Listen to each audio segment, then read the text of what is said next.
Bismillahirrahmanirrahim. Assalamualaikum warahmatullahi wabarakatuh. Oke, ini data warehouse kita bahas mengenai calculated field ya. Apa sih calculated field itu? Jadi misalnya gini, kadang dalam satu data itu kita butuh data yang nggak ada di dalam tabel data tersebut. Contohnya misalnya ini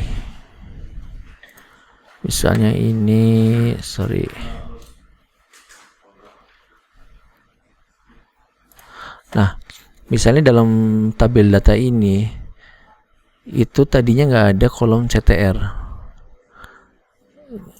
tapi saya pengen tahu nih, CTR itu click through rate ya, saya pengen tahu besaran CTR dari iklan Facebook saya gitu, dari kampanye iklan Facebook saya. Maka kita bisa bikin rumusnya sendiri. Ini sama kayak di Excel. Kalau di Excel juga kan kita bisa bikin perhitungan sendiri kan. Nah, ini juga sama. Ini namanya calculated field. Nah, caranya gampang. Kita tinggal masuk ke ini aja, add a field. Nah, nanti pilih yang calculated. Kita pilih calculated. Nah, di sini misalnya tadi saya mau ngitung CTR ya, kasih nama ya, CTR versi 2. Nah, di sini CTR itu rumusnya apa? CTR itu adalah rumusnya klik dibagi dengan impression dan dikali 100, karena ini persentase. Oke, ini tinggal di save aja. Nanti dia akan keluar di data sini. Yang tadinya nggak ada, tadi namanya apa? CTR versi 2 ya. Nah, sekarang udah keluar nih.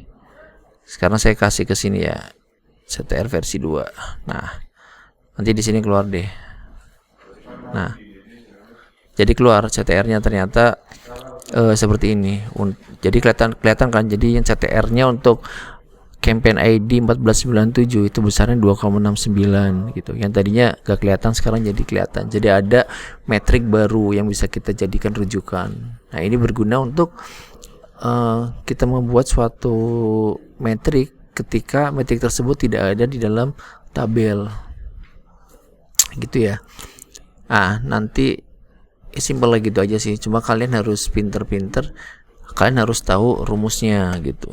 Nah, contoh lain misalnya, gimana kalau misalnya mau bikin nilai konversi atau ROAS ya.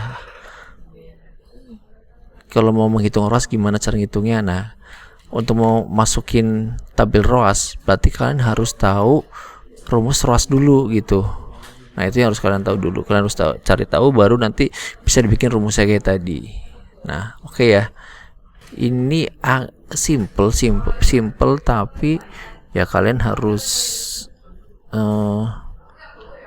paham rumus-rumusnya sih, gitu aja sih. Oke, itu adalah calculated field. Ini berguna untuk ya tadi bikin metrik baru. Nah, yang kedua adalah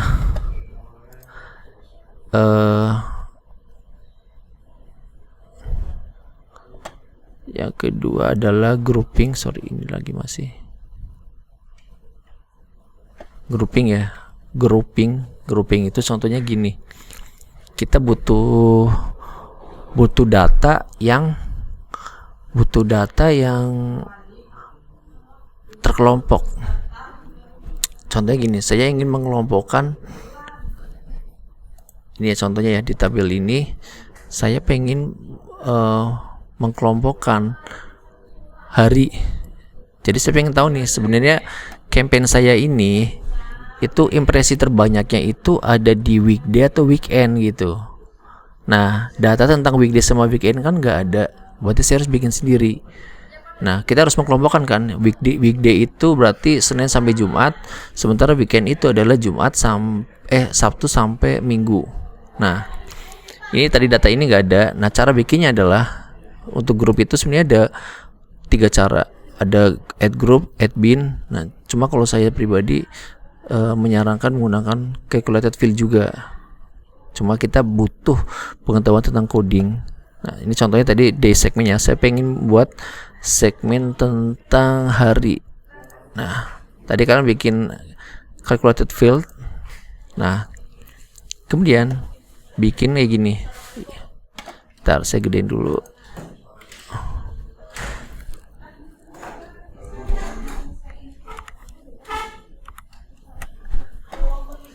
Ntar, ini kelihatan nggak?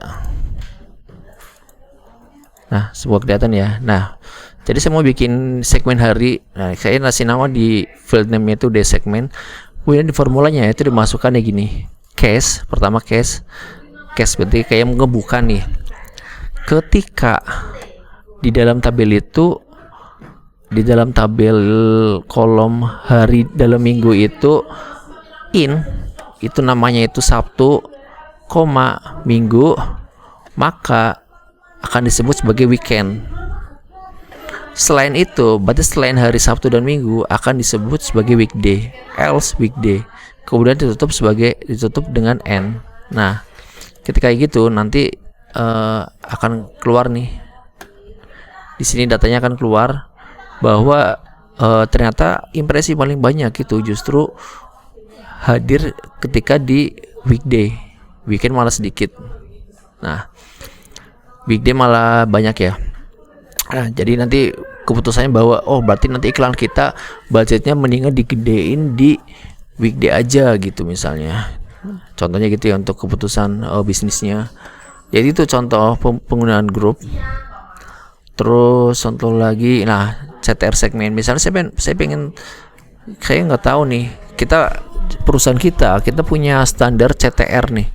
Katakanlah standar CTR-nya itu kalau misalnya di bawah 1 maka itu CTR-nya rendah. Kalau misalnya 1 sampai 2 itu berarti ya bagus. Sementara kalau di atas 2 misalnya 1 sampai 2 itu menengah, kemudian di atas 2 itu adalah bagus atau itu bagus, iklannya bisa diteruskan. Nah, sama kita bikin atau field.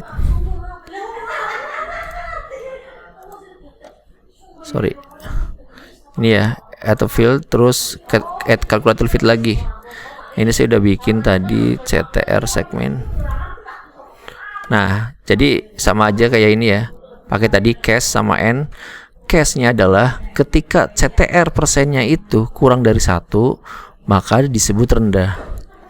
Kemudian ketika CTR persennya itu lebih besar sama dengan 1 dan CTR persennya lebih kecil sama dengan 2, artinya antara 1 sampai 2, maka disebut sesuai target. Tapi ketika di atas 2 maka disebut bagus. Nah, gitu. Itu beda-beda tergantung perusahaannya punya KPI-nya seperti apa. Kemudian L selain itu, berarti selain yang disebutkan di sini itu tidak diketahui. Oke. Jadi hasilnya seperti ini.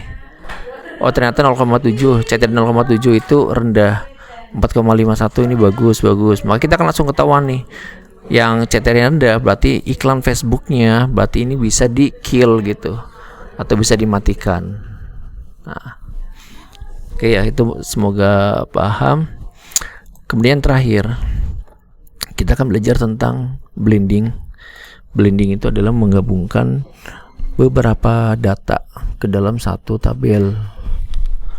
Nah, misalnya gini, saya punya 4 data ini, 5 data berarti sama yang di fact table ini. Saya punya 5 data.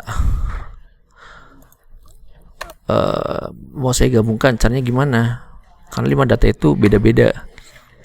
Nah, datanya saya upload semua di Google Locker ya. Saya ada Facebook Ad, dim campaign, dimensi data sama dimensi audience. Nah, saya akan bikin data gabungan atau blending. Misalnya saya pakai ini dulu, kolom. Nah, di sini diklik ya kolomnya ya.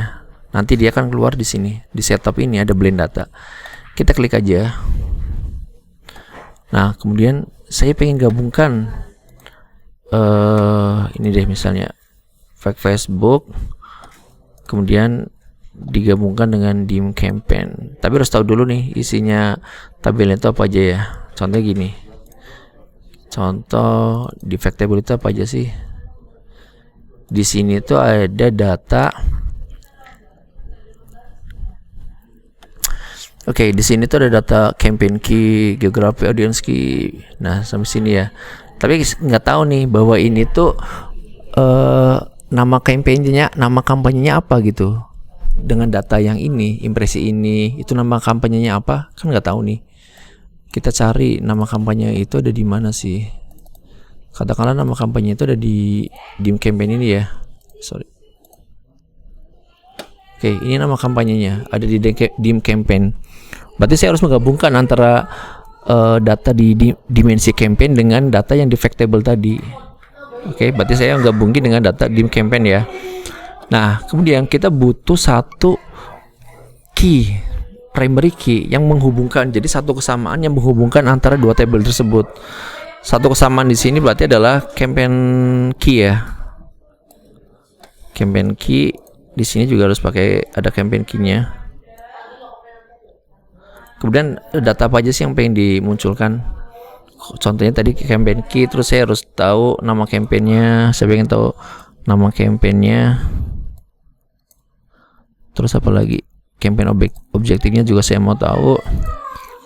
Oke, terus saya mau tahu di sini budgetnya berapa,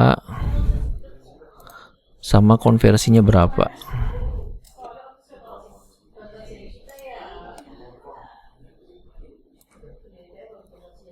Gini ya, misalnya udah. Nah, kemudian dikonfigur kalau udah. Nah, di sini ada banyak, cuma kita pakai yang left outer dulu. Nanti penjelasannya menyusul.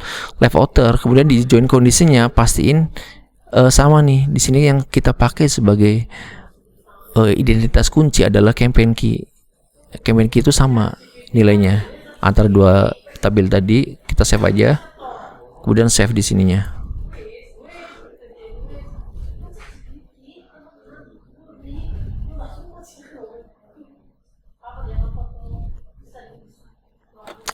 Oke, udah di save. Nah, nanti kita punya data baru nih. Blended data di sini namanya, blended data. Nah, yang ada nama ininya, nama campaignnya. Jadi misalnya saya mau nama campaignnya ini, terus objektifnya apa, terus di sini conversion, saya mau lihat konversinya. Nah, jadi kelihatan nih di sini.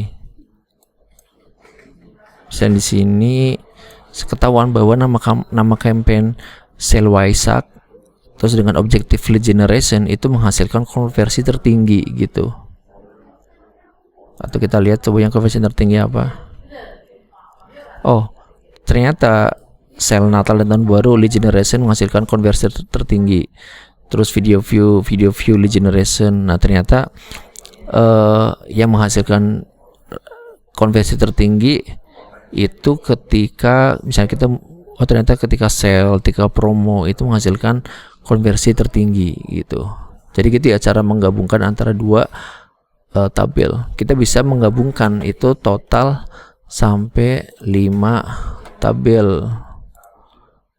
Jadi misalnya di sini mau di join another table bisa, ini sampai 5 berarti. Bisa digabungkan dengan dimdet gitu. Jadi kita bisa ada 5 tabel. Oke ya, semoga mudah dipahami. Oke, nanti soalnya akan saya buatkan videonya. Semoga kalian supaya kalian lebih paham ya. Oke, saya akhiri. Wassalamualaikum warahmatullahi wabarakatuh.